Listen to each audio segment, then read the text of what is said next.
I was 8 the day I rang a doorbell. I had no business touching pink balloons, drooping in a window the size of a movie screen, a $1,000 clown checking his phone like time was money and money was oxygen. And in the middle of that echoing hall sat Emma Mitchell in her custom chair with a paper crown and a smile that was trying too hard. You know what I mean. I didn't have an invitation. I had a Superman shirt with a hole in it and a yes in my chest. So when Mr. Robert Mitchell, the Robert Mitchell everyone in Westfield whispered about like he owned Tuesdays, opened the door, I cleared my throat and asked, "Can I join you?" He blinked like the word please had gone out of style. Emma rolled up next to him with eyes that wanted company more than gifts. I told her I could sing Happy Birthday way off key and taste test cupcakes. At an elite level, she laughed, the kind of laugh that forgets being careful for a second. And just like that, we were friends. The thing about a chair is if you treat it like the least interesting thing in the room, it becomes the least interesting thing in the room. So we made a space game out of the hallway and a racetrack out of the garden. I pointed at the castle cake like it was a mountain we were about to climb, and Emma told me I was the funniest person she'd met all year, which might say more about her year than my jokes. But hey, I'll take it. From the window, Mr. Mitchell watched with a face I didn't understand yet. Part relief, part heartbreak, part someone remembering who they used to be. And while we were outside pretending to drift through space, a different kind of gravity was dialing his phone. The voice on the other end belonged to Patricia Vanderbilt. Silk and ice, and tradition. The kind of person who says we value community right before she makes sure your family never feels welcome in it. She used words like unsuitable elements and fragile state-coded sentences that mean keep your distance.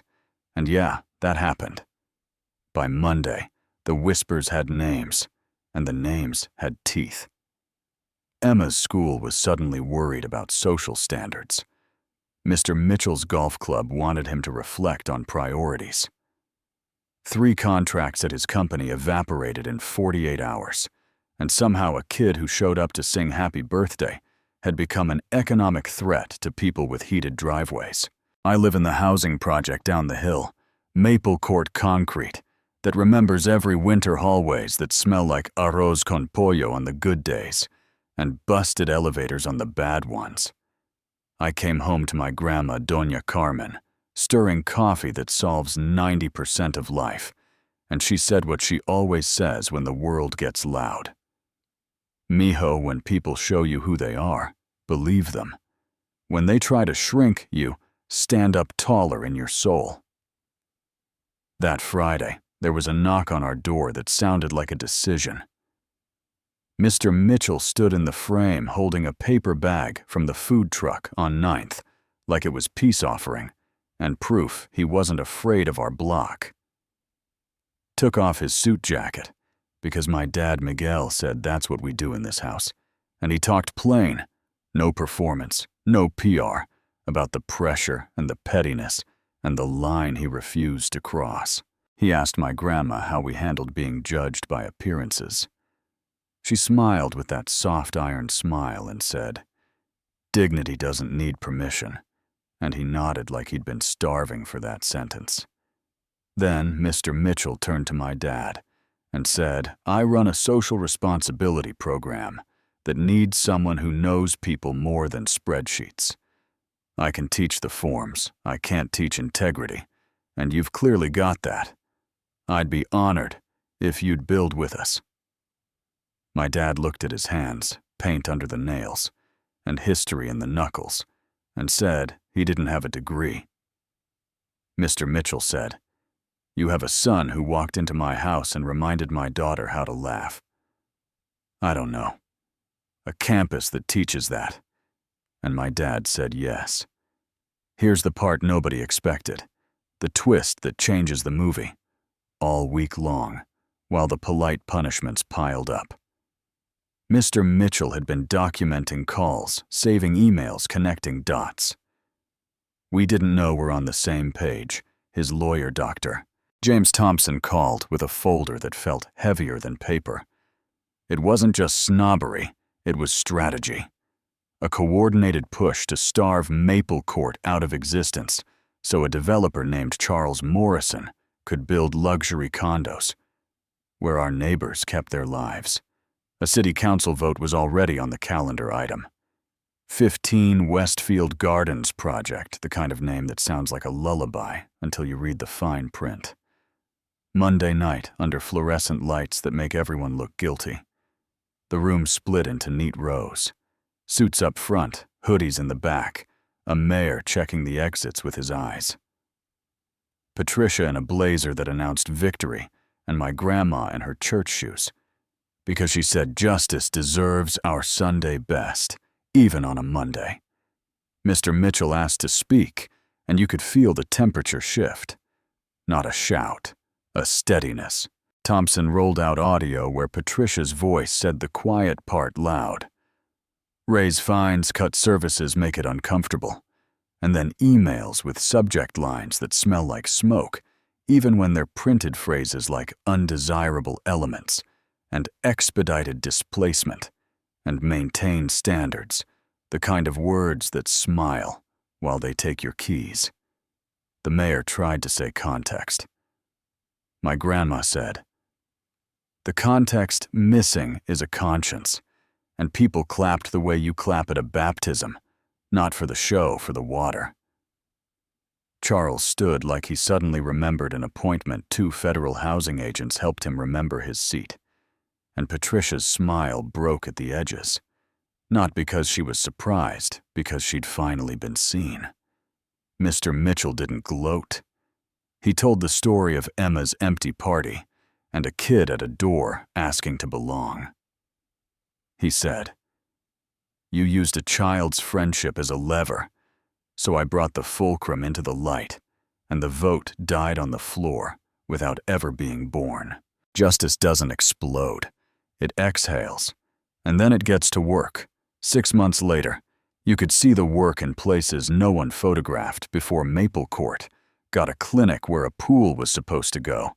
Hale Pharmaceuticals adopted a simple math. For every premium unit sold, an identical one donated. And the accountants who said margins would collapse had to learn a new word for profit that includes people you know. Emma and I sat in the same classroom with scholarships that felt like bridges, not charity. The school got a new principal who said good morning by your name, and meant it girls, who once told Emma to sit somewhere else, asked to join our science fair project on preventive care because they wanted to help. Not to be seen helping. And my grandma volunteered at the clinic 2 mornings a week, dispensing tea, blood pressure checks, and unsolicited advice about helmets and hydration. City Hall turned over like soil. Mayor Henderson resigned before the music stopped. Maria Gonzalez won on a platform that sounded like a block party. Fix the lights fund the clinics listen before writing memos. And she asked my dad to advise on community development because she wanted someone who knew which buildings listen and which ones echo.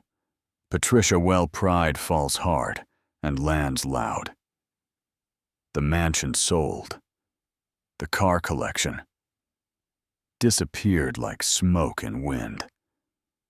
I saw her once at the grocery store on Ash. She looked at a can of soup a long time before she put it in her cart. Then she walked over to us, eyes red but focused, and said, "I was wrong. I confused walls for wisdom and addresses for character, and while I couldn't say it's okay, because it wasn't, I nodded and said, owning the damage is the first honest thing you've done in a while. Keep going."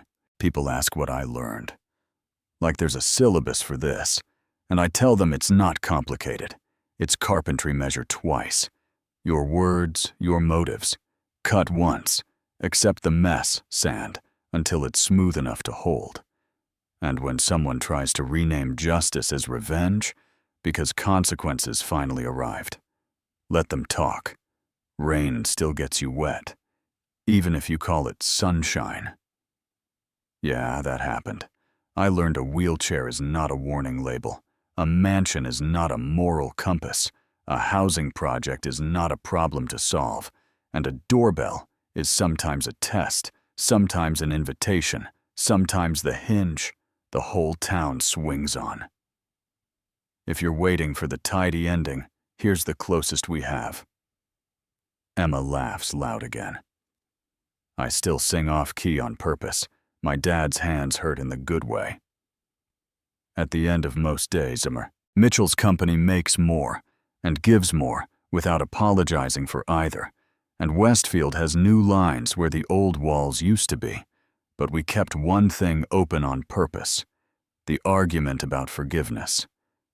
How long should someone like Patricia sit out before they lead anything, and do we judge remorse by press releases or by mornings at a clinic? Do we measure change by apologies or by budgets?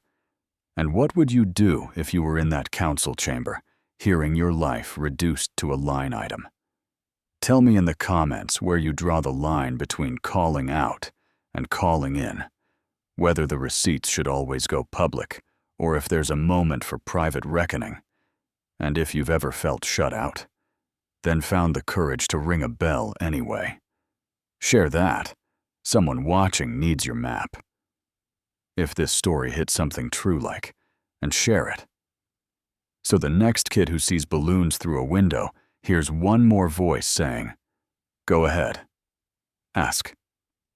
Can I join you?"